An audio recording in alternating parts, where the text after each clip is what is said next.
Thank you so much. All right. Thank you so much for joining us today. Welcome to Moments in Color. I am your co-host, Trin. And I'm Kasha. Welcome, y'all. Welcome, welcome, Sekis. This is a new segment we are rolling out to our platform, which I'm very excited to announce. A Moment in Color is where we sit down with artists, creatives, and voices shaping the K-pop landscape. Every story has a color, every journey has a shade, and today we're discovering what color this moment is. And today we have with us Natalia Kabenge. Thank you so much for Thank joining you so much for us. joining us. Thank you so much for having me. It's an honor to be speaking with you all. Oh, the honor is all ours. For So, real, for for anyone real. who does not know who Natalia is, she is a music and culture journalist. She is an editorial intern at US Weekly. She's contributed to Class, Genius Korea. She's got writing stuff all over the place. She has definitely made her mark, and she has had the pleasure of interviewing artists from groups and groups themselves, such as SHINee, Twice, Ateez, Riize, Wave to Earth, Extraordinary Heroes, Woodz. Yeah, she's doing her big The one. list, the list, The list. the list. Oh my gosh. So I do have an icebreaker question for you, Natalia. hmm What was the moment you realized you didn't just love K-pop, but you also wanted to tell stories about it? That's a good question. I think it was sometime in 2022, I want to say. I did not start out writing or interested in writing professionally. I was studying sociology actually, so this is my freshman year of college, and I had like some pretty big changes. I actually went to college committed as a college athlete. Injury ended that career, and so I was like, okay, I have to figure out what I want to do. And I was sitting and really thinking about it, and I'm like, sociological research for the rest of my life does not sound super entertaining, and so I need to find something else to do. And so I remember going home that winter, and I was like, oh, wait, I like to write, and music has kind of been super central to just my growth as a person, and like my entire family has been super music oriented. And so I was like, yeah, it would be cool to kind of see what that might look like career-wise. And so I made the decision to start applying to schools in New York where I knew I would have access to entertainment. And I ended up transferring schools, and that spring is kind of when I kick-started my writing. Oh, I Wow. love The that. pivot was real. She said, hold on. No, for I can't real. do this for the rest of my life. They don't took me out. I can't. I'm not going to be an athlete. Yeah. Gotta go. Gotta figure it out. Yeah, That's it was amazing. interesting, but just not my thing. So, what music in particular inspired that shift? Was it K-pop or was it the music you were used to hearing growing up? I want to say a little bit of everything. I would like to think I have a pretty abnormal music taste, I would say. For especially for somebody who writes about music, I would say that my least knowledgeable genres are probably pop and rap, which is what the majority of music Okay. journalists cover. My family's Ugandan, and so I grew up listening to music from just about everywhere. A lot of African music from just all over the continent, a lot of Caribbean music. Zouk is one of like my favorite genres, Zouk and Kompa. And then more recently, I kind of branched out into Japanese rap and rock.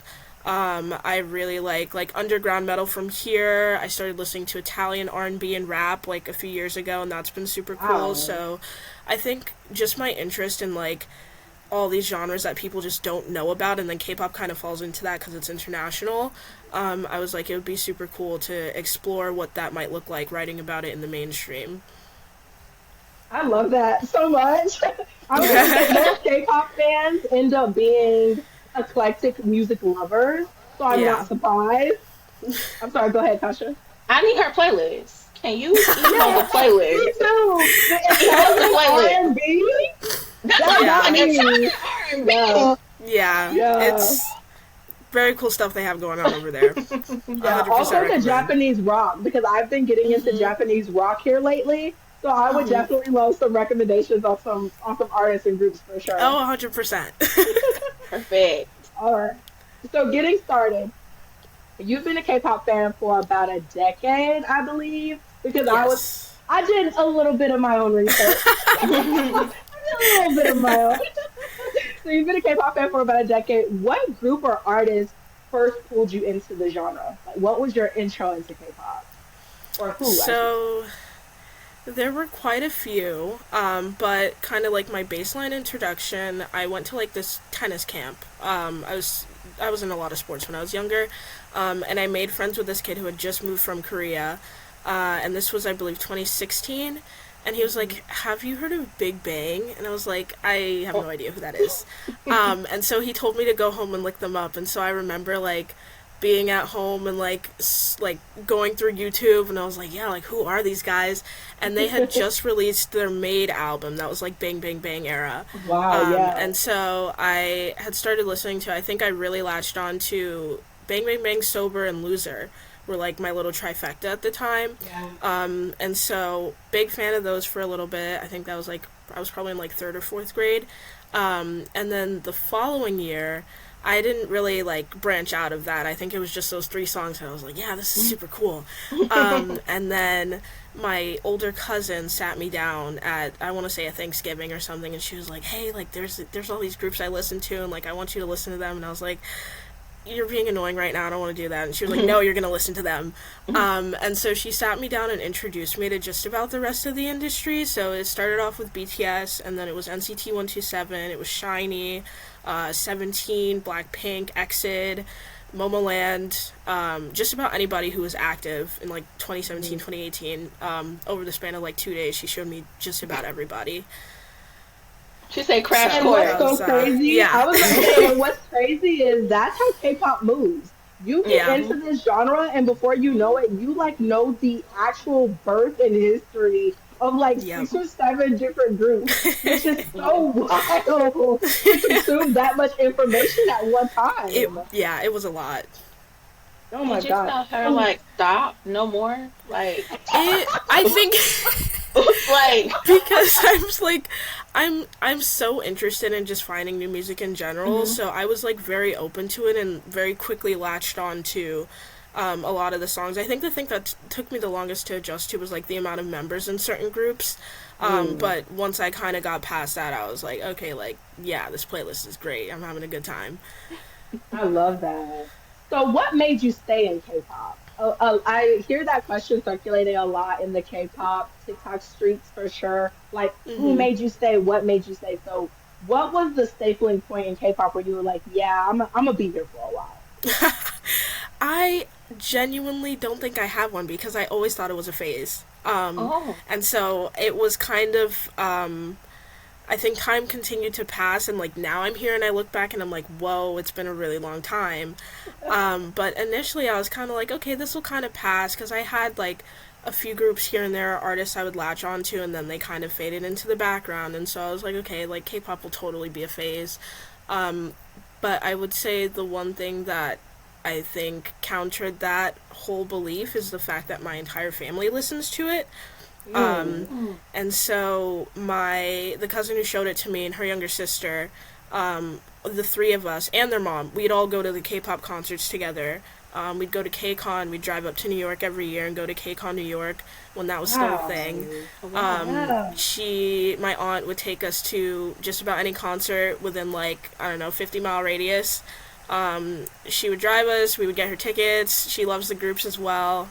And so I think the fact that I had like people so close to me constantly talking about it and engaging with it, and then later that expanded into an online community is kind of what kept me around. I love that. cool. Yeah, because in a lot of different K-pop spaces, especially for Black women, and not to exclude Black men at all, but speaking as a Black woman, we don't have friends and family members who also enjoy the Yeah. K-pop music genre space like we do. And so a lot of times the oddballs that you find online or within the K-pop community are the ones who are K-pop fans, but nine Yeah. times out of 10 it's just us. So that's a really special thing to have been able to share this Yeah. hobby, this interest that could be something to make you seem like an outsider or to make you not have that kind of connection with other people, to be something that was actively celebrated within your family. Also with, and I don't want to assume, were your cousins women as well? Yeah. See, with women and then your aunt as well, sharing, and that's a really cool experience for sure. It was very, very nice to have. Yeah, I love that. I can just imagine like my aunt, like, let's go. What? Let's go. I got the snacks. Like, I couldn't imagine my aunt being like, "Let's go." My mama be tired of me even talking about it. Yeah, we made like entire weekend trips out of some of these shows, so it's those are definitely some of my fondest memories from growing up. Oh, that's special. I'm getting to have that now with my niece. She's a K-pop fan. That's nice. But I'm her only outlet besides her friends at school that like K-pop. And so like she'll FaceTime me and she's like, "Oh, have you heard of this group? And have you heard this song?" And I'm like, "Yeah." And so then we get to talk about K-pop together. And I'm like, at least for her, she won't have to feel like she loves this thing by herself and it makes it weird and awkward. So that's been a pretty cool thing that I get to do for her because I did not have that. I like Harry Potter and everything else. I was by myself. Yep. Yeah, it can be very isolating if you don't have that community for sure. Y'all are lucky. It's fan wars in my house. Like, constantly. Yeah, like, there's also that. Like, what in the world? My kids be like, "Yo, if you play BTS one more time." I'm like, time out! Your turn is coming. But yeah. Was that like, did y'all have that? Did y'all have that too? Like, everyone didn't like the same group? No, we were very multi-fandom. It was very equal opportunity. I love would that. say, yeah, so I will say it was pretty boy group heavy, but outside of that, we all listened to everybody. Like, my aunt's favorite groups are NCT 127 and The Boys. And so, like, yeah, so we got her to see them. And my cousins, I think, were big on NCT, so that was one of my favorites growing up, but I listened to the entire industry, quite literally, so, yeah. I can imagine that you make your way around the industry. Yeah. So, as a music journalist, K-pop specifically, is there a specific interview that you've done where the fan, Natalia, had to take a heavy back seat so that you could sit down and do your job? Your job. Yeah, like, I gotta do my job. I'm freaking out, but, you know, Natalia gonna have to sit back. Natalia Kabenge is in session right now. So have you had that moment yet? I think, and I think that there's definitely moments like that for every music journalist because, I mean, the whole thing is, like, you get to talk to your favorite artist for a living. Yeah. There's definitely been a handful that have been very humbling for me, and I'm like, oh my gosh, like, 14-year-old me is freaking out. That's kind of my line, is, like, if I was 14 right now, I'd be totally losing it. I think there's definitely a point I got to where I was like, because you start to kind of understand the environment of interviews is a bit different from if you were approaching them as a fan, and so there's a mutual understanding with an artist that, okay, we're both professionals and we're both doing our job right now, and so it's very easy for me to move into that headspace, but there's definitely, like, a handful where I was like, oh my gosh, like, this is happening. I think my second most recent interview, I got to interview Taemin for Genius, and that was, and I was asked to interview him, actually, so that I think was even bigger for me. And I would say he's probably, as an individual, obviously everybody, knows and loves him. He's one of, the best to ever do it in the K-pop world. And so that was, I would say, one of the ones where I was like, wow, this is kind of surreal, I would say. And then also Key from SHINee as well. I actually did that one in person, and he is incredibly charismatic, super personable, and just a very sweet guy. So I would say those two. Even just writing them, because, I try to be very intentional about sharing other people's stories. So I would say probably those two, and then I want to also say Zikers, because I've talked to them twice, and they were my first ever interview. So the second go-round, I was like, whoa, I've come so far, and this is just a very cool experience that I'm having. No, I'm fangirling right now. I'm actually having to sit myself back so that I don't freak out while I'm sitting in this chair. Because you said, like, everybody she loves. Tay, Keith, and Zikers, baby, she would have been through the roof. They would be like, excuse me, ma'am? Are you not gonna ask Yeah, us any no. questions? No, do you see Suman and Hunter standing there? Please. Please leave me alone. Yeah. And having that interview with Key in person, wow. Yeah, Wow. it, Like it was that's it was super very cool. very good to. It's also like I think in person interviews are my favorite because you also get to read the nuances of like their body language and how they're Mhm. interacting, and so that's always good for writing a good piece. I love that. Yeah. So you often talked about in your TikToks, because like I said, I did my homework. I was watching your TikToks. And you talked about that you really do like a lot of the new goo groups and that you're a Yeah. new goo group. Like you like the underground groups that don't get that Yes, much I traction. do. Is there a group that's a new goo group that has excited you or caught your attention lately? Ooh, that's a really good question. I wouldn't even. I mean, the first group that comes to mind, I wouldn't even really consider them Nugu because they have what 2.2 million monthly listeners. But X Love is Ooh, doing absolutely incredible things right Amazing. they would now, technically still and be considered new goo because they're because so they're pretty new. new, right? Yeah, They're just a little more than a year out from their yeah. debut, and I'm just in awe of like conceptually, musically, everything they're doing is incredible. So big fan of them. I think like also Ampers and One, who I've talked to a few times. They're very fun to chat with. Yeah. Love their music. They're just super fun, super good energy. I would probably say my number one at the moment has to be JustB. I I've have heard of been Just listening B. to them. Yeah, I've been listening to them. Uh, I want to say since 2020, probably like early 2025. Um, Hmm. and I am very big on EDM. So their entire discography immediately had me hooked. I think I only listened to Chest for like 24 hours or something like that. I tend to hyperfixate on music, so that's not, something new. But that happened to be one of the songs that I latched onto. And then I got to see them live when they were in New York in April. And that is hands down like top three. And I go to like 25 concerts a year. I have been for a while. That's one of the best shows I've ever been to in my life. Wow. They did the Wow. entire show live with no in ears, most of them, so that was even more impressive. Wow. And they just have this insane energy about them that I love. And then, of course, Bane is a part of the group, and he's the first Hmm. K-pop openly gay K-pop idol, which is in and of Yeah. itself just an incredible thing and very brave of him. And his solo performance was amazing. But yeah, I love love love those guys. Oh, that's awesome. Yeah, I recently saw them on oh,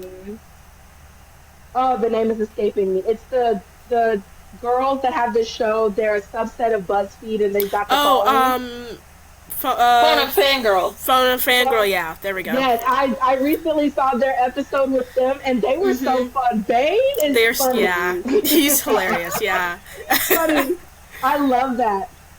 So I will say this because you have to focus on certain stories. A lot of stories focus on certain K-pop acts. Normally, the bigger ones, the ones that are more notable. What stories do you think get missed because everyone focuses on the bigger acts? I want to say just like the struggle of being a smaller act in the K-pop industry, especially now. I think a few years ago, or I guess closer to a decade ago, it feels like it hasn't been that long. But kind of when I first got into things, I think it felt more equal opportunity for newer groups to kind of put out a song or two and get pretty big and like grow a decent fan base. But right now it feels like that's more difficult because you have bigger labels debuting more groups. And so a lot of the time I'll look at a new group and it's like, oh, they're under a sub label of like one of the big four. Yeah. Um, and that's like not necessarily a bad thing, but it kind of has started to push out the smaller artists. And so it's unfortunate because my general philosophy is that every artist has something to offer. And I think like my biggest regret will forever be that I can't listen to every song in the world, like genuinely. Yeah. And so I wish that people would give smaller artists more of a chance, especially within K-pop, because you have this sort of collective mindset of if it's not popular, you're not going to be or you shouldn't be interested in it because it's not what other people are doing. And so I wish there was a better way for those groups to kind of build that momentum. I love that. I do. I love I that. do too. So I have a question too. So Mm-hmm. one of the things that you mentioned on TikTok is that a lot of the funniest moments don't make it into your articles. Yeah. So and I was like, I want to be a fly on the wall. I want to be a fly on the Yeah. wall. But what would surprise fans the most about the actual interviewing process? Because I know you talked about earlier how like you guys both have to put on that hat, like this is our job. You as the Mm-hmm. interviewee, them as the artist. But what would surprise us about the process? I want to say there's quite a few things, but I think more generally it kind of depends on who you're talking to, on what artists, because my approach is very different depending on if it's a solo versus a group, and then also their age plays a really big factor, like how long they've been in the industry. Because when you get younger artists who, I tend to a lot of the time talk to artists who are kind of newer, and so they end up usually being around my age. And that you have to handle differently than if you're talking to an industry veteran, because like you're talking to an industry veteran, you're asking them, okay, like, you know, what's going on with this new album? What word would you use to describe yourself as an artist? And it's like they have been answering that question every day for like a decade. So Yeah. I would say my pre-reporting process or just the research is the same intensity, but you have to look into different stuff. But I think people underestimate how genuine these artists are about their work, I want to say. And you can often kind of see it when it's like there's no cameras and they just have the chance to like sit and really think about what they want to say and how they want to express themselves. And so it's always nice to kind of have that moment with them, and then again to be trusted to relay that to people in my writing. Oh, that's so beautiful. I have something else to ask you. Like, what? Because I know you've interviewed freaking head full of people now, but like, what are some of the things that usually always get left on the cutting room floor that never makes the article across the board with you and I would say generally the idea is to preserve the most important quotes, and so 9 times out of 10 it's the banter that gets cut out, and so that's why I said like the funniest moments are just not going to be, or they occur like right after the interview, and so even just like getting to witness their dynamic, that's why like some of the banter I try to keep in or salvage, but a lot of the times it's like, okay, this is going to be too long if I keep this whole tangent in. But yeah, I would say 9 times out of 10, if it's like a one-off comment or somebody, you know, randomly pointing something out or going off topic, then that's kind of what gets cut out. oh, geez, that would be. See, I would be with them. I would be going with the banter back and forth too. Like, And the thing is, I do, but it's like you at some point you have to be like, okay, like I'm supposed to be at 1,000 something words, so something has to get cut. a Yeah. 1,000 word. Oh my goodness. I mean, it depends. Sometimes I'm not, more often than not, actually, I'm not given a word limit, but it's also like you have to make sure people are still going to be paying attention by the time they get to Right. the end of the article. I also Yeah. seen on TikTok that you joke that sometimes they start interviewing you. Which artist completely surprised you in person? Or asked you like an unexpected question? I wouldn't say there's been anything super unexpected, like directly. But I have had a handful of artists notice that I fully understand Korean, which has been pretty funny. I I've had I've had an artist, a member of a group, at the end of the interview. I do like superlatives sometimes just because it's like a fun way to end when I'm talking to younger groups usually. And so one of them was like, "Wait, if you could have one superpower," and I was like, "Isn't it my job to ask the questions?"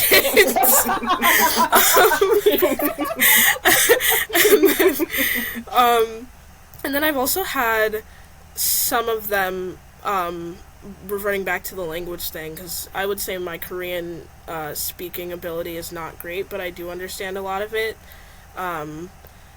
But I do speak Japanese, and so I've had a few group members start conversations with me after the interviews end. That's super cool. Yeah. That's it's Like, super it's cool. very fun. how did you? This is a side note. How did you Yeah. learn Japanese and Korean enough to be able to understand? Like, was it K dramas? Like, how did you like the dramas? Like, how did we get here? So the funny thing is, well, Japanese is a more straightforward answer. That was my minor in college. So I was Okay. studying it pretty consistently for about 4 years, and so I became conversational, just as a means of consistently being exposed to it. And then with Korean, it's a little less direct because I have only ever taken 2 Korean classes in my life. Um, but I've been exposed to it for so long that I've just picked it up. And I don't speak it often, which is why I'm like, I mean, I will say when I went to Seoul, I was I was able to very comfortably navigate without a translator the whole trip. But I can't really converse like more complex topics. But I think it's just a matter of like consistently being exposed. I'm really not sure. I will say I find language learning pretty fun, and I think it comes a little easier to me than most people, so that might be a contributing factor. But I don't really watch stuff. Like, I don't watch TV or movies that often, so I don't think it was really dramas, which is kind of funny, because that's usually how that happens.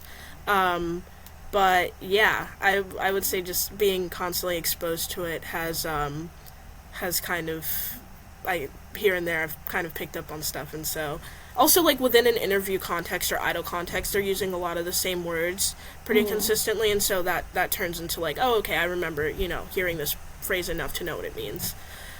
I feel Gotcha. that my favorite Korean word is chincha. Chincha. It's That's my cool. favorite. It just means really, but I love Yeah. the way it comes across. So Yeah. as soon as I hear it, I'm like, I know that one. I know that one. It's my favorite word. So it's definitely been very helpful also, and sometimes I'll sit there and like, because we have translators usually, and there are times where either I've picked up on a translation not being direct, or I had Gwyneth from Extraordinary Heroes actually corrected the translator in the middle of the interview, which was super interesting. I've never had that happen before. um, so it's kind of interesting to see like how that dynamic plays out, especially if you have a group that's multilingual. Right. That's pretty cool. I don't know if I'd want to be that translator, but okay. I wouldn't either because do you have a job afterwards? Because you're supposed to be here to do this and you're not. Yeah, I think he was trying to like kind of better convey the nuances of what he said, so that was kind of where he stepped in. But that is always, it's super interesting. Yeah. Yeah, that's super cool. So I read a lot of your articles. Thank you. Can I I just appreciate say that. I love your writing. I Yeah. Thank really you. admire you as a music Genuinely. journalist. I loved a lot of your writing. Everything I read, actually, to be honest. I read your interview with every SHINee member except Mino. I am crossing my fingers that you hurry up and get him so I I can read that know. one. Yeah. Your interview with Chaeyoung from Twice, That's one of your my interview with favorites. Woods. I hmm was just about to say that your interview with Chaeyoung was my favorite. I loved it. Thank I you. loved the tone. I loved the flow. I loved Yeah. absolutely everything about it. And one of the Thank things that you. I picked up from specifically your interview with Onew, Chaeyoung, and Key, hmm Onew and Key being from SHINee, Chaeyoung being from Twice, is there was this recurring theme of wanting to be understood that Yeah. I kind of saw was in each of them. Do you find that many of these artists, especially the more seasoned ones, to be honest, are ultimately asking for the same thing, that people see them as complete human beings rather than products? Mm. I think it's more so they've reached a point in their career where they kind of understand the dynamic of being a public figure, and so it seems, and this is just, of course, my interpretation of it because I'm not, on that side of things, All but right. from the way I see it, I think it's more so they have come to terms with like how they interact with the public, and they understand in what aspects they get like more leeway and grace, and in other terms it's like, okay, I'm comfortable with this dynamic. It's more so like a reckoning of the situation, than perhaps a constant need or like a pressing need to be understood. More so like they're just at a point where they're gonna express themselves regardless of what people think because they're comfortable in their skin. Oh, I love that. Yeah, I definitely got that from Keith. And Yeah, Chaeyoung. yeah, he's very comfortable talking about his work. That was I Yes. really appreciate that. Yeah, I definitely got that from him, and I definitely got Yeah, that from Chaeyoung. yeah, And especially her talking about her album Little Fantasy and Mhm. how much effort and time and dedication she put into that, and it was very raw. Like, this is the way I want yeah, to tell my story. This is me. This is how I want to be accepted. This is how I want to be perceived. yep. I love that. Has interviewing artists changed how you think about them as celebrities or idols? Like the idol terminology, the idol representation in the industry has now interviewing them, being in front of them, talking to them changed that perception in any way? I would say, um, that's a good question. I think because I'm trying to think back to when I was just on the fan side of things. Um, there definitely be because I said I went to a lot of concerts even before I started this sort of thing. I never did any like fan signs or high touches or anything like that, but I was at a lot of K cons, and so the idols were always kind of walking around, and I'd go see them. Um, and I think after I started getting to interview them, it gets to a point where again you get to the understanding of like, okay, I'm a professional, they're a professional. There's a mutual understanding that we're here to help each other out basically, and we're both doing a job. But it's also different because obviously I do my research and I go and look at okay like some of the stuff the way I research is very intense. And so I'll even like go through social media and see if there's like a one-off comment they've made during like fan signs or something that I can expand on, just like about their music or artistry. And I think one thing that kind of threw me off at first is that like they're a little more honest than they would be if it was like a fan setting because they're not having Okay. to cater to or do like the fan service. They're allowed to kind of take a little bit of a breather and it's like, okay, this is, just me expressing myself versus like this fan wants me to act cute, so that's what I'm gonna do. Right. And so I think that's kind of where the whole like wanting to be understood thing comes from. It's a very comfortable environment to converse with them, and I also appreciate that level of honesty because I'm so deeply invested in their artistry, and it's nice to be able to sit with them and actually hear what they have to say about it. I love that. I was just about to say, you being a fan, though, because you are a fan, do you think Yes. because also you being deeply invested in the genre, in them as artists, that that also helps to cultivate that safe space to where it's, although I admire you, I respect you enough to hold space for you professionally as well? I would say it's. I almost feel like it's one and the same because Mhm. I absolutely, am a fan of the genre. I try and pay. I mean, there's always a lot going on, but I try to and pay pretty close attention to the general goings ons of everything. Um, but I will say it. I when it comes to music, anyways, I also try to be very critical of my own consumption because it's very easy for a lot of people to fall into the oh well, this is my favorite artist, so everything they do is amazing.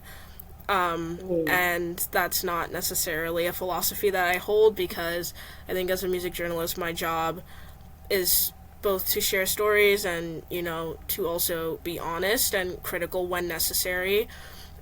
And so I don't feel, and even back when I was just fangirling, um, when I was younger, I think I one of the things I enjoyed most was just having conversations with the people around me about okay, like what do we think about this album? Like what are we doing? What's going on with the production? Who did the lyricism? Like it gets very intense. Even like when I would go to concerts, my cousins and I were always looking at okay, like what's the production like? Who's the promoter? What speakers are they using? Who's live? Who's using AR like pre-recording? Like who's using in-ears? What equipment? Like so it's a very like technical because I have a very technical background in music. I was a classical violinist for a while, and I also sang for quite some time. Um, I think that's kind of the lens through which I started my professional career, and so kind of taking that with me helped me to balance out the fangirl side, if that makes sense. Yeah, that does make a lot of sense because that's kind of how Kasha and I got started with K-pop in color. Mm-hmm. It was, oh, we both like K-pop, but we both like it from the lens of a multi-stan appreciation. Like it was Yeah. never, oh, I like this group, you like this group, so we're gonna get together. We're only gonna talk about this group. We were like, no, we like all of K-pop, but we also like all of music. We also Yeah. still really love Western music and all different types of music. So since we have this appreciation and this shared love for K-pop, we're going to start this show and we're going to talk about it sometimes bias free. Mm-hmm. Because you do have times where you like really get into your groups, but for the most part, we definitely treat everyone with the exact same respect. And I very much agree. If you love music and have a true passion for music, you know that your favorite artist or your favorite group do not hang the moon and the stars. Sometimes it Yeah. don't hit, and that's okay. Sometimes It's it didn't. okay. Yeah, Sometimes that wasn't the comeback. Try yeah, again next month, and you know? that's an important thing to kind of remember. I think like even with my favorite groups, like I really do try to have the same approach, and I will be very honest about it to anybody who asks. So that is generally my approach there. All right. So you have been working on a project that caught my Mhm. eye, highlighting Black Mhm. creatives and fans in K-pop. What inspired this project? So I just graduated college, actually. And Congratulations! thank you. Congratulations. That's amazing. And thank you. It was very very busy my last semester because of this project. But we had to choose a capstone topic, and so mine ended up being K-pop's Black architects, because so much of the genre stems from or is inspired by Black culture. And so I wanted to kind of dig into the nitty gritty of that sentiment, and I wanted to also hold an open dialogue with Black fans and creatives who are involved in the industry, and just kind of get an idea of how they navigate both being Black and being interested in K-pop. And so I think it was a very educational experience for me. I got to speak to somebody who actually works at the Motown museums and who has like sorted through all the archives, and I learned a lot of very cool stuff Wow. about the Motown artists and like the people who were kind of building out their trainee system there. And then I got to draw parallels between that and SM, because that's where that whole thing started, the trainee Yeah. system in Korea. I spoke to a handful of fans who shared their experiences and were very honest about like how they've navigated being a Black K-pop fan.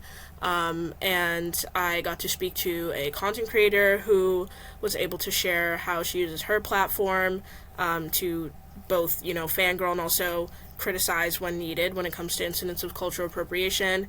And I also spoke to Curtis Richardson, who is a K-pop producer. He produced Moved by Taemin, most Yeah. notably. Yeah. He's also done NCT Dream, Super Junior, SHINee. And so I kind of talked to him about what his relationship is like with the industry, how he navigates it. And I think like my baseline understanding and finding at the end of it was kind of that the approach that Black fans of the genre have is going to be different. And so I think the baseline thing is like Black people should be allowed to like K-pop because it's a fun thing to enjoy, but I also think we should be allowed the space to criticize when necessary, because there is a lot of room for growth. And so I think that a big takeaway was the understanding that individuals should be respected for how they choose to handle their relationship with the industry, because not everybody is going to do it the same, but they should be respected regardless. I love That that. is a good takeaway. I wish we could just like put it in Pin the that. sky. Yeah, like, Right. cause Hang it on a banner and then have that banner go around the please, world Yeah. just 3 times. around in the like 10 times, Yeah. twice on Sunday, because people aren't getting that memo. But Mm-hmm. why do you think Black fans continue to stay in these spaces despite all of the challenges that we face day in and day out? I think at the end of the day, and this is both, like, some of the responses I got as well as, like, my own. A lot of us grew up listening to it. Like, I mean, I've been listening to it for, you know, a little over a decade, and that's more than half my life, almost. And a lot of people were like, yeah, it's just nostalgic. You know, I've had this attachment to it. It's familiar. And it's also just still a fun thing to enjoy and to like. I think the culture of it is so unique to the genre, and it's also made itself a one-stop shop for, because it's more so, I would say K-pop's more so a culture than a genre, in the sense that it's not just the music, it's, you know, the fandom and the photo cards and the albums and the fan cafes and the concerts and, you know, the music shows. It's all encompassing. And so as it pertains to genres, it's made itself a one-stop shop for everything from house to R&B to hip-hop to jazz to, you know, you can find everything in this one industry, and so that also makes it attractive to a lot of people. Yeah, I love that. I love that a lot. So talking about being a fan, being in the space, and the work you do, I will not touch on anything super specific out of respect for your job, of course, but I do know that because K-pop does have its challenges with cultural appropriation and sometimes tendencies that skirt the line of racism, there are often more times than not, especially recently. I don't know if it's just the wave or something in the water or the air or what it is, It's but because it it's so seems hot. like it's got to be because it seems like every time we turn around, a member or a group or a producer or somebody somewhere is having some sort of controversy in relation to Black culture, Black experience, and the Black fans are caught in between. And I noticed in one of your TikToks where you talked about a particular incident, you even expressed that sometimes you feel embarrassed when you've interviewed these groups or interviewed these artists in K-pop. You have a good experience with them and you enjoy it and you enjoy what you do, and then this icky thing happens, and it's like, do I have to take back everything I said as a fan? Do I no longer Right. enjoy this? Like, Right. it's embarrassing, to be honest. Can you talk about that feeling, especially being that you do love this space? You do love Yeah. being a K-pop fan and you do love what you do, but then they go and sit up. You know, sit up. Yeah, I think first and foremost, as a professional in the industry, and this, you know, might sound kind of surprising, but I think when these incidents happen, I don't feel personally affected emotionally. Okay. I think there's definitely like a disappointment, but I've also been around long enough to understand, you know, this isn't my first rodeo. I know how this Okay. goes. I've seen it happen enough to kind of understand and know what the processes are for handling most of them. I don't really try and put anybody on a pedestal just so that it's not like I'm looking at somebody and it's like, oh, this person would never, and then they turn around and do it and it's like, now I look stupid. Yeah. I I think that, you know, these incidents can happen or occur at any time.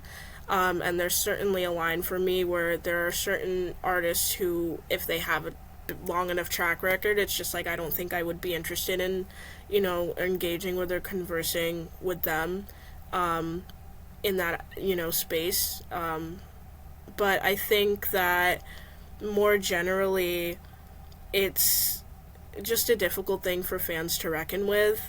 And I think something that people don't really recognize or understand is that, one, this is a very, very nuanced conversation because on the surface it's easy to look at certain incidents and be like, oh, this person's racist.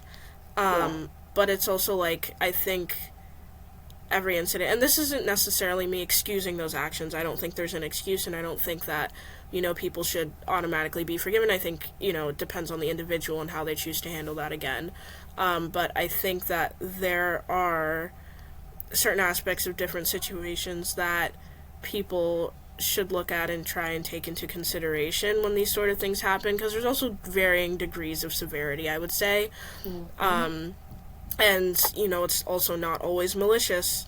And it's always difficult to kind of figure out what the intentions were, how these things occurred, because you're not behind the scenes looking at what's going on.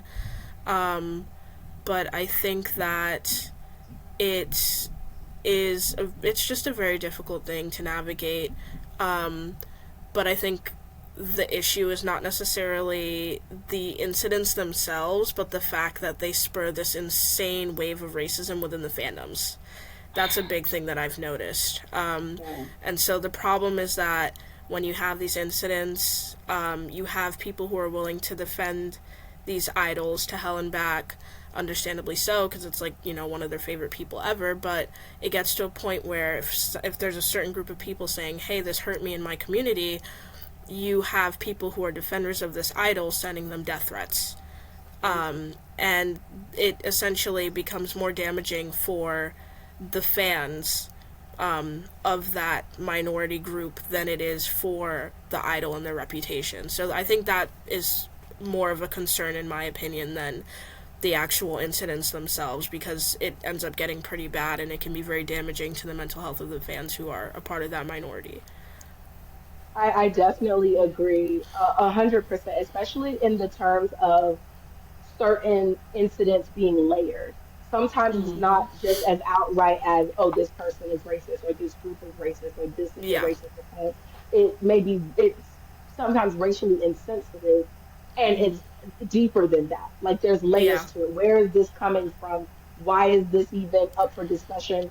So and sometimes it is what is the context. And then other times it just is, hey, you feel like you've gotten away with this for a hot minute and you keep Yeah. doing it and now we need to do something else, buddy. But I definitely also agree that it's more so hurtful for the fandom because the fandom is the voice a lot of Yeah. times for the representation of the artist, the group, and being the minority, funny enough, everywhere in the fandoms, outside the fandoms, and having to sort of pay the price for speaking up about certain things or voicing, Yeah. hey, that wasn't cool, or hey, that hurt me because of the color of my skin and Mm-hmm. because of where I come from and because of my background, and then to have the backlash be, oh, you don't know what you're talking about, or that's not how this is supposed to go. And it's like, but you're not hearing me. And that was Yep. another thing that I gathered from some of your writings, especially in the terms of these more seasoned artists wanting to be understood,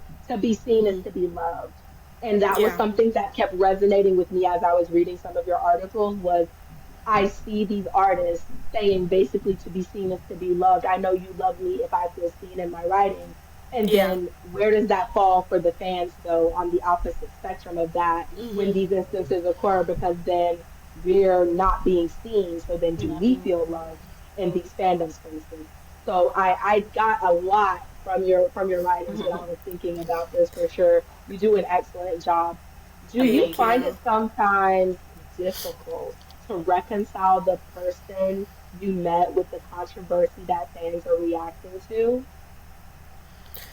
I want to say my Just from a immediate fan answer. standpoint. I want to just Yeah. clarify that because you are a professional, you still have to do your job, Right. but from a fan standpoint. Right. I think my immediate answer would be no. But again, it's really it's an individual kind of I handle it based on the individual and how they've kind of proceeded. If they're a repeat offender, which there are a few. Um, for the most part, I don't think there's been anybody, and I don't think I'd ever put myself in that situation either, where there's a group or artist that's openly, insensitive enough that I would sit down face to face and be like, hey, let's chat when I know this person's done blackface or something like that. Yeah. Um, and I, will kind of continue to stick by that just, as a personal moral. But I don't think there's ever been anybody I've sat across from or will sit across from and it's oh, I remember back in the day you did this and, I'm kind of feeling awkward about it. Um, I have to also sometimes kind of table that depending on what the situation is because it is still my job. Um, and so I think as long as, because it's also the understanding that again, we're both professionals, and we have to kind of sit down and, behave in a professional manner. And so generally, at least face-to-face, I've never had a bad experience with an idol. And so I think that also kind of helps, is like when there's that respect face-to-face, it makes it, easy to kind of, okay, we're both doing our jobs, I'll write the piece, you'll give your answers, and, that's kind of how this thing works. And there are, I would say more often than not, the idols are actually very sweet. I have quite enjoyed and, leave liking some members of groups a lot more than I came in, just because they are super personable. Key, I obviously already, being a SHINee fan, was a fan of, but I want to say Sohee and Shotaro from Riize both left lasting impressions on me. Makaya from Ampersand 1 is very funny. Woodz is always very fun to talk to. He is super talkative, which I love because he gives me a lot to work with, and he really likes what he does, and you can tell. But I think also because the environment's different, I get a different experience, and so that makes my perspective, I would say, a little more nuanced and a little different than most people's. I can respect that for sure. So I had another thought because I do know that K-pop is still very new. It's not as old as people think it is. Yeah. Even in doing a lot of my research, a lot of K-pop didn't kick off until like I don't even want to say the late 90s. I want to say the early 2000s, to be honest, right at the cusp of maybe 2005, heading into like 2008. That was where we really started kicking into gear and getting it right, getting the formula correct. Because of that, that puts them behind the eight ball, in my opinion, for being able to, how do I want to put this? Being able to not only respect home base, but then learn to respect international brands. Because I feel like from a company standpoint, the goal is to always be international. Everybody wants to be everywhere. But how do you handle being international when you're not exposed to international nuances, international ways of thinking? Because even in saying that Black culture is a staple point in K-pop, they ain't got much of that over there in South Korea. You know what I mean? If we're being honest, they don't. You don't have like the neighborhoods where you could say, "Oh, I hung out with so and so, so I got this from them." A lot of it is coming from their perspective of entertainment, their perspective of the hip hop, rap, blues, soul, rock genre, even the makeup of Motown, which a lot of what K-pop is mimicked after. It is a mimicking. You weren't there. There was no accent, no field trip to Motown. Like a full, you know what I mean? There was no field trip to get a full eyes perspective on it. So a lot of times, I do think from a perspective of grace, because I'm like you, I don't necessarily try to allow things that happen to bother me as if to stay in K-pop. Like I want to be a K-pop fan so bad I'm not gonna let this bother me. But from a perspective of grace, being able to see that okay, there is still a bit of miscommunication between the two, and it's going to take some time to knock that out. Now, it's not every time. There are some times where it's like, hey, you should have known better. But then there are definitely times where it's like perspective is also a part of the conversation because they don't have direct access to one-on-one experiences. 100%. So their perspective is not being malicious. It's this is just what I saw. So this is what I took in. So I definitely say that that plays a part, if you would agree, in why there's still such a conversation around cultural appropriation and racial tendencies within the K-pop groups and the fan bases and things of that nature. Yeah, I would agree. I actually, a while back when like the K-pop Afrobeats, or Cafrobeats if you will, became like a thing, I wrote a piece about this, and that was kind of part of it, is like acknowledging, some of it is genuinely just ignorance, and also understanding that the black community is not innocent, because there's also a lot of anti-Asian racism in our own spaces, and that's Yes, something ma'am. I've had to reckon with, having grown up listening to K-pop, and so that was kind of something I addressed in that piece, and just understanding that I think both sides could do better and be better about respecting one another, about being more open to conversation, about growing. And so there's, definitely still ways to go, but I can't necessarily say there hasn't been progress at all. I definitely think it's better than it used to be. I would have to agree, and I just Yeah, got definitely. yes.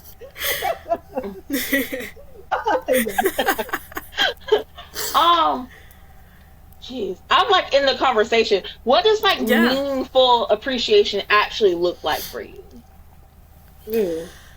That is a good question. I think the first person that comes to mind, and maybe one of the only, honestly, is Penomeko. I don't know if you all are familiar with him. I've heard that name before. He's kind of in the K-hip hop, K-R&B scene. Yep. Love his music.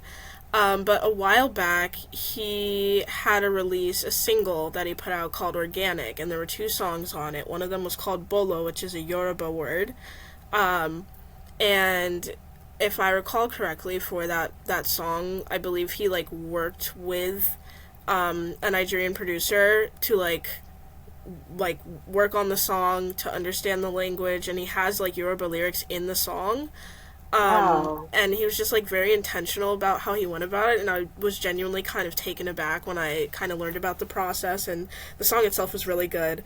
And so that to me was kind of like, okay, like, you approach this with intention, you were very, direct about, okay, like, let me speak with somebody of this culture is to make sure I don't misuse or misrepresent it.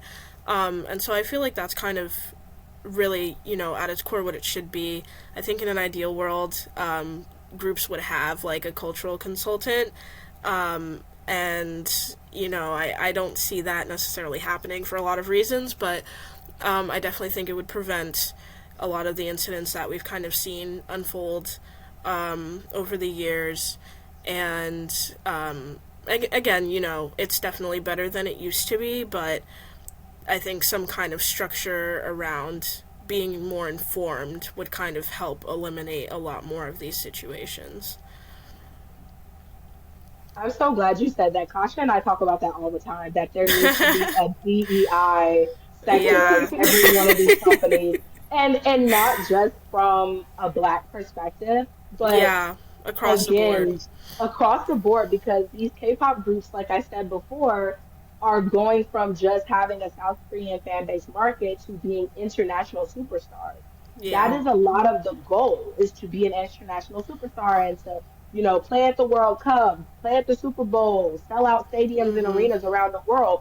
You're doing that without any direct connection to the world that you want to relate to. Like, there's Exactly. nobody in the buildings that is of any other ethnicity besides your own until it's time to cut an album.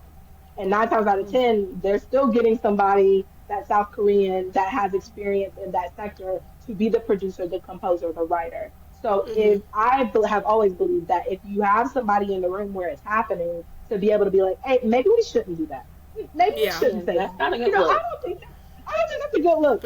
Then it's not telling you what to do. It's helping to enforce um, a respect for humanity that you are Mm-hmm. playing to and you are benefiting from, and you are in some ways benefiting heavily from, to be honest, because there are Yeah. several groups who their fan bases are more international than they are South Korean. Right. And that, So yeah, you're that catering you're makes it an catering more to interesting. a market Yeah. that is not really being, I don't want to really say fully appreciated, but you're not tapping into it like you should. Because it would Mhm. be different if your fan base was fully South Korean Yeah. instead of being fully international. So I definitely can agree. Mhm. Yeah, I think that's something that, and I was gonna kind of mention that, is that certain artists interact with their international fans differently depending on where their fan base is, because there are definitely groups that are more domestic focused, some that are like more broadly like East Asian focused, and then there's some that are obviously more popular internationally than they are domestically. So that I think also shows in some of their approaches and how they choose to handle certain situations. You're just echoing me and Trin's conversations. Like, these are the type of conversations we have every day. We literally just had this conversation not even an hour and a half ago. Yeah. So, at K-Pop in Color, we believe that everyone experienced K-Pop through a different lens. So before we let you go, we have one final segment called Color Me Curious. Okay? Mm-hmm. So I'm going to ask you 3 questions. Whatever you think, just let it fly. This is a safe space. Okay. If you had to describe your entire K-pop journey as a color, what color would it be and why? That's a good question. I think, to kind of talk through my answer first and see if I find a color, The floor is yours.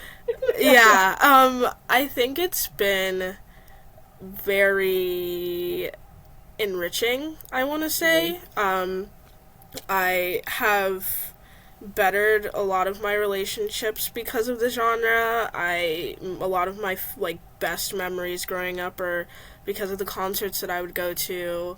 I met my 2 best friends because they were fans of K-pop. It's ultimately something that has just brought me closer to the people around me, which has made me very grateful, and it also helped me find something I'm passionate about that I didn't even know was an option 3 years ago. And I think, there's definitely, because I know a lot of people kind of like cycle through certain artists, and I've had a few that I've kind of latched onto and kind of stuck with the entire way through, and some that I kind of check in on every once in a while and like kind of see what's new. But I want to say, and this is going to sound so cliche, but like Pearl Aqua, it's SHINee's official color. And they're the one group that I think since the beginning that I've listened to and followed most frequently. I think I just really admire their artistry both as individuals and as a group. And so they've kind of always been like the soundtrack for my progression, I want to say. Okay, I like it. I'm going to have to do that. What color are you currently in your season of K-pop? Like, right now, what color are we feeling? I want to say maybe, like, I'm trying to think. Something that, what's a color that gives off, like, nostalgia? Maybe, like, a orange. Somewhere between, like, a stop and a slowing down kind of situation, I think. I more recently have, and I kind of do this where I cycle through my old playlist to see what songs I've forgotten about over the years, and I've been doing that a lot recently because I have a lot more free time now that I've graduated, and I'm like, I miss my old music. So I've kind of been looking back at, like, all the groups and artists, both K-pop and outside of the genre, that I haven't heard in a while, and so I've just kind of been binging all these old discographies. And again, kind of going back to, like, the Nugu of it all, most of my playlist is just, like, a graveyard for all these groups that have disbanded, and I'm like, oh my god, I miss these guys so bad. Like, JBJ was one of my favorite, like, of all time. I have all their albums, and so, I'll go back and listen to them, I'll go back and listen to Bandit, it's been a lot of Chungha, so I go back and kind of going back to me listening to everybody under the sun. When I say I listen to every artist, I mean, like, with every artist that I've heard, I've set aside a day to go through their entire discography, so I probably know more B-sides from these artists than I do their title tracks, because again, B-sides like, where is that though? It's definitely, like, a music first approach for me, and so I actually, like, stopped really interacting with the online fandom side of things pretty early on. I want to say maybe a couple years in, and so I think that's also allowed me to be a little more critical when necessary because I'm not necessarily influenced or kind of latching on to the first opinion I find online, which has been helpful because I was pretty impressionable at the time and I kind of would, but I was like, okay, no, like, what do I actually think about this? So probably, like, an orange, like, going back and revisiting my old stuff, but also still pretty open to new releases. I try to be pretty intentional about, like, listening to what's new as well. It's super fast-paced now, but I'm doing my best. I love that. Every 2 weeks they got And something dropping. And not last like a thing, year old. yeah, like Yeah. yeah. What color do you hope your future will become if you continue to Ooh. stay in K-pop? Because right now we're kind of yielding. Where do you see yourself going? I think I'm kind of open to anything. I mean, I'm still having a good time. I think, my resolve and understanding is like, this is a job for me, but I still enjoy it. And so that is what is going to continue to keep me here for the time being. But I want to say, like, blue, maybe something calming, something consistent, like a darker blue, um, Mm. where it's not necessarily, I don't feel like I'm trying to keep my head on straight, trying to keep up with everything, and kind of having a slower approach to, listening to new music and getting to be more intentional about, even more intentional than I am now about, listening to, because, there's even older groups I'm like, I haven't heard all their songs. And so just to kind of remember that, like, the music is what brought me here and it's the reason that I'm, going to stick around. That's so I beautiful. love that. I love that. Oh, that's so good. Thank you. So, in closing, Hmm. if a young black K-pop fan watched this interview and wondered if there's space for them in the industry, either as a fan, as a writer, photographer, creator, stylist, journalist, across the board, what would you want them to know? Ooh, I think first and foremost there is space. I think there's always space. I think, unfortunately, specifically as black women, we're used to having to make space, which can be a very frustrating ordeal at times, and it's definitely something that I've dealt with. Um, but I think that if you remember your why and ultimately why you're passionate about what you're doing and why you want to get into the industry, then that is something that you should absolutely pursue. I would say with caution because just entertainment in general can be very crazy and like it's a lot of late nights for sure. It can be very stressful at times, but if that's a responsibility that you're willing to pick up, then I would say absolutely try and kind of see where it gets you. Because if nothing else, I think you definitely end up at least leaving with a few good relationships and connections. Oh, I love that. I had something I wanted to say because, like I said, Sure. I went through and read a lot of your articles and absolutely, absolutely loved them. There Thank was you. a comment that someone left under one of your um, articles that I Hmm. absolutely loved. Let me see if I can find it. I know I wrote it down. Um, this is what it said. It said it was really fab. I love that another Black woman was able to bridge the gap between me and my faves in such a meaningful way. And then also, from me personally, I actually went and listened to Wood's Archive One album after reading your article It's because I incredible. love the way you were able to express and articulate your conversation with him, but also Thank everything you. that he conveyed in that interview. I wasn't there, but just from the tone, the flow of the article in itself, it was very intentional, very respectful, and very admirable, not just of him being a K pop artist, but him being someone who's very passionate about something and he Yeah. puts his best foot forward in it. Yep. And that's the only foot he's gonna put in it. Because I think there was something, there Yeah. was a quote in there, something about if he doesn't feel it, he's not gonna release it because he's got Yeah. his music has to make sense to him. And I Yep. remember reading that, and I was just like, okay, this is somebody I'd be willing to give a chance to listen to, specifically Hmm. because of the way you talked about them. So, from a black woman to a black woman, I appreciate the work that you do, and the music journalism space, especially as a K-pop fan in particular, it's because of your voice in a lot of what you're writing that it is actually inspirational. I can personally say that because I've gone and listened to stuff specifically because of you. And then I saw Yeah. that comment as well about your work, and I was like, I want her to know that her voice is making a difference for sure. So I Thank you love so that. much. Of Genuinely, course, that of that course. means a lot to me. I think that is 100% one of my favorite pieces I've done. The interview I did with him for Genius, and something about Woodz specifically is that I like talking to him because he likes talking a lot, and he says a lot about his work because he is very intentional about how he goes about it, but also because he reminds me a lot of myself.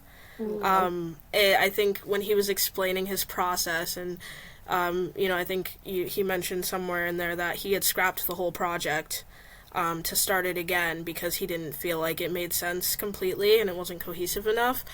I am the same way. He also admitted he was very stubborn, which I'm like, oh my god, yeah, that's so me. But just like the way he goes about things, how he works, his work ethic, even him being stubborn, I'm like, yeah, that is, that's a very me approach. And so I enjoyed that conversation because like, yeah, there's people like me out there. That's definitely, You're not the only one out there. yeah. So yeah, that was a very good piece and a very, very good album. One of my favorites, I think. Yeah, I enjoyed it. It was different. It's not something I normally would have Hmm. listened to, but I could respect it more because of the conversation that you had with him for sure. Yeah, I It was definitely cool. really it's so well rounded, and I am also like a huge rock metal fan, so it's totally up my alley. Yeah. Yeah. I was like, I don't know what I was expecting from Yeah. Woods, but okay. Yeah. Oh, well, we will not hold up any more of your time. We thank you so much for joining us Thank you on A so Moment in much. Thank Color. you all for Um, having me. I really of do course. appreciate it. And I'm definitely rooting for you going forward. I look Thank forward you. to more of your TikToks, more of your articles, and all the really cool things that you're going to do now that you've graduated. And also, like, so now that you've graduated from college, this is so off topic, but like, what's the next step Yeah. for you? I am currently working on a lot of different things. I have my hand in a lot of different baskets right now. Right now it's a lot of travel because I love to travel, but because I was in school, I didn't get to. Mhm. So I'll be in East Asia for 3 weeks. I'll be going to KCON, so I'll be in LA for a little bit. Will likely be traveling. I'm trying to go snowboarding in Japan this winter. We'll see how that goes.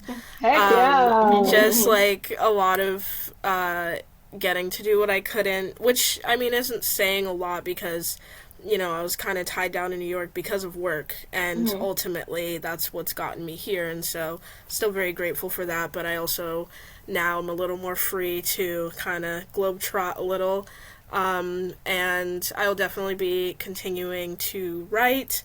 Also working on an interview platform of my own, potentially. TBD, we'll see. Um, but yeah, I'm just kind of taking things a day at a time. There is some stuff I can't really talk about right now that is super cool that I'm getting to work on, but you will definitely be seeing a lot more writing from me this summer. A lot of very cool pieces coming. Cannot Awesome. Well, wait. I'm gonna keep my ear I'm to the very ground. excited. Heck yeah. I'm gonna be stalking all your stuff. I do it anyway, but now I'm like Yeah, in Yeah. anticipation. yeah, yeah. Oh my gosh. Well, thank you so much for joining Thank us you again, so much for joining Natalia. us. Thank I've you loved again for having having you. me. Of course. Thank you so much. This has been K-pop in Colors, A Moment in Color. I am your co-host, Trin. And I'm Kasha, y'all. Thank you so much for grabbing the corner. And Natalia, where can they follow you? Like, what's your handle? I am on Instagram at Natalia Kabenge. It's just my name, and then my TikTok is Talia Michelle with 3 E's. I am not great at posting on social media, but I'm doing my absolute best. So if you want to follow and kind of check out where I'm headed next or who I'm going to be speaking to next, then that's where you can get your updates. All right. Thank you That's so much. awesome. All right. Thank you, Thank you Alrighty. so Seckies. We'll see you guys much. next time.